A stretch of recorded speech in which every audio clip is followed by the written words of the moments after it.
What's the meaning of cavity wall?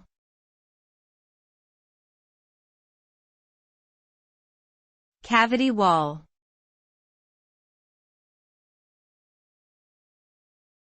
Cavity wall.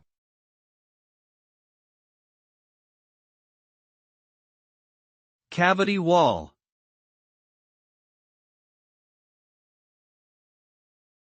Cavity wall.